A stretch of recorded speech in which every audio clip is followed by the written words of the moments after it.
Hey everybody, what's up? Welcome to the Red and Biggie podcast channel. If you didn't know, we're doing some itty bitty small reviews for stuff. I'm doing a retrospective this week on Borderlands. If you didn't catch it, Red did a review on the Hell Is Us demo that came out on Steam not too long ago. So if you want, you can check that out. It's pretty good. Um, but yeah, Borderlands. For those of you that don't know, I'm a pretty big Borderlands fan. At one point, I had $60 and I went and got a Borderlands tattoo. So that's pretty fun, exciting stuff. Um, I've been playing Borderlands for a long time.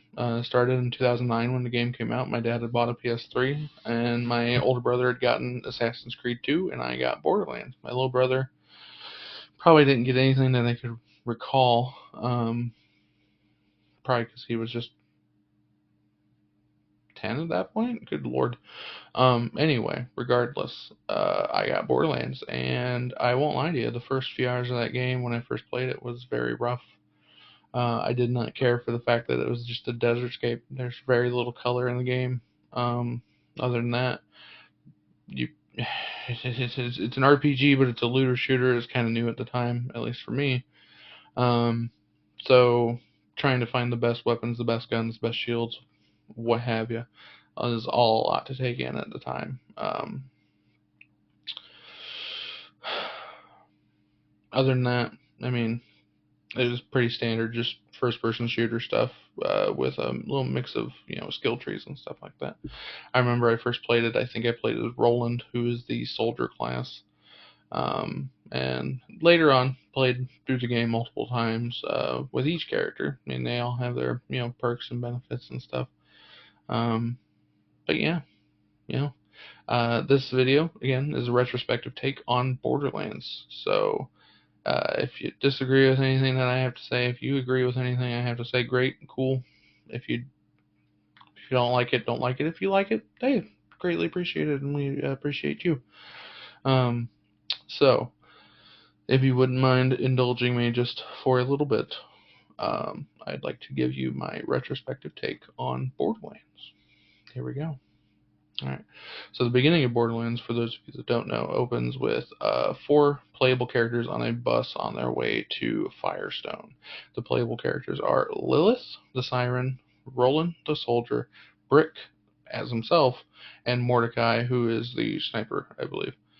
Um, they all arrive at the bus stop. Whether you're playing with one or four players, it doesn't really matter. Whoever you pick is who you pick. That's who shows up at the bus stop.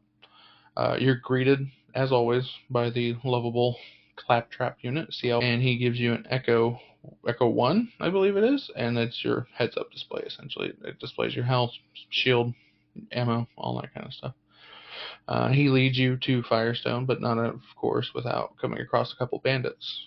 Bandits who just want to see you dead for some reason or another, but hey, there are no rules on this planet. The planet is called Pandora, and you are there as a vault hunter. And the vault is supposedly supposed to contain money, fame, whatever. It is literally a here's the shiny thing, go get the shiny thing kind of story. And it is kind of a letdown, to be honest with you. I'm not gonna lie and say no, it's great. It's the story is amazing. The story of Borderlands 1 is not something that is right. Nothing worth writing home to, at least. Not that it's a bad game, just the story is not super interesting, at least at first. So there's that. Now, throughout the game, you come across these amazing NPC characters. We've already talked about one of them being Claptrap. The next one you come across in Firestone is Dr. Zed, and he is, at least in my opinion, one of the funniest characters in the game. Not because he does anything special, he claims to be a doctor, but I don't think he's got his actual PhD. So who knows what this man is qualified for? Probably not what he's actually doing, though. Another character you meet is TK Baha. He's a blind man, and he missing a leg. Yeah, missing a leg, and he's just really funny. It's sad what happens to him in the game, but he's one of the funniest characters in the game. Other than that, you meet Dr. Tanis, who is a believe she's a doll researcher who's researching the vault. Her whole thing was like, hey, I'm here for the vault. I'm here to look for it, here to find the keys. And then the company that she was working for, Doll, had a mining facility there, mining ship, something, mining colony, and they just up and abandoned ship, and that's where actually all the bandits come from, I believe, is that they're just leftover people from the Doll mining excavation. So that's who you're killing in this game. It's just people who went crazy. Gotta love it. After that,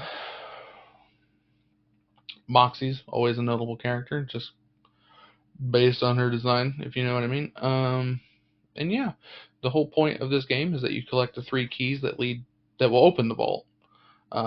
But unfortunately, you are lied to by Dr. Tannis, and she insists that there's a 4th key, which is just a ruse. It's not real. There's no 4th key. Only 3 pieces needed, and you got all 3 pieces. And she takes them. I think she gives them to the main villain of the game, who is Commandant Steele. And I put main villain in quotations there, actually, instead of actual main villain, because when she opens the vault, because that's her whole goal, is she's like the commandant of the Crimson Raiders, or no, Crimson Lands. Sorry, apologize. Crimson Raiders is Borderlands 2. She opens the vault, and she's just unceremoniously killed by the Destroyer, who is the monster that's inside the vault. So that's cool. Very much of a letdown, at least at that time. A lot of people were not happy about that. That the boss is just the person who was led to believed to be the main villain is just killed in a cutscene. You don't even get to kill her. You do get to fight her in the DLC, but at that point, it's kind of, why would you even do it? But yeah, that's more or less the story. I mean, you defeat the Destroyer. Well, defeat the Destroyer, send it back to the vault, or through the vault, and you just find out that the vault's been a lie. It's something that comes around every 300 years, I believe, every 100 years, something like that. The key recharges every couple 100 years, 100 years, 300 years, whatever it is, and it's more or less just there to let an alien out that destroys. Hence the name, the Destroyer. So yeah, that's pretty much it. There's 4 DLCs for the game. The first one, I believe, is the Armory of General Knox, who is a Crimson Lance general, and you defeat him and steal his loot. Second one, I believe, is the Interplanetary Ninja Assassin Claptrap, which you just help the original Claptrap kind of override a virus and prevent him from trying to destroy Pandora. Third DLC is the House of Dr. Ned, who's Dr. Zed's evil twin brother, who reanimates the dead. So that one's actually pretty fun. That's nice and spooky.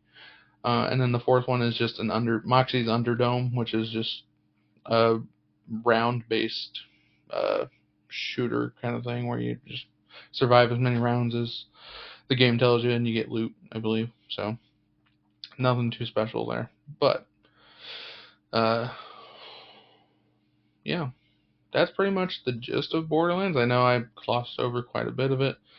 Could be worse, could be better.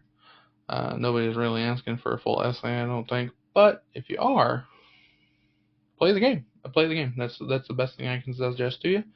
In the beginning of this, I did kind of rag on it. I did not have fun, but through the years, I've grown to greatly appreciate this game, and the game series in general is great.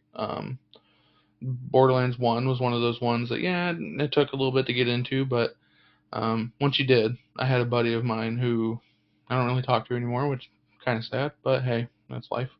He actually showed me how to mod the game, bring in overpowered weapons, overpowered shields, and just blast through the game having no problems. So that was really fun. That's a fond memory that I have of that game.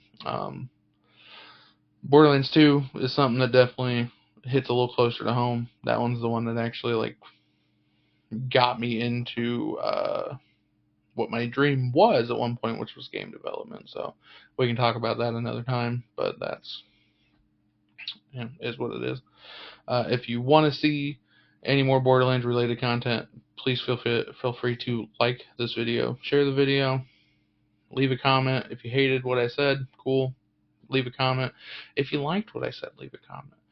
We appreciate it. You can follow Red and Biggie Podcast on Instagram, TikTok, Spotify, and YouTube.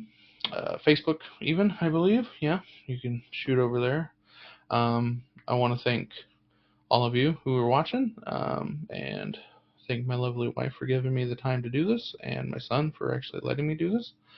I'm sure he's missing me right now, so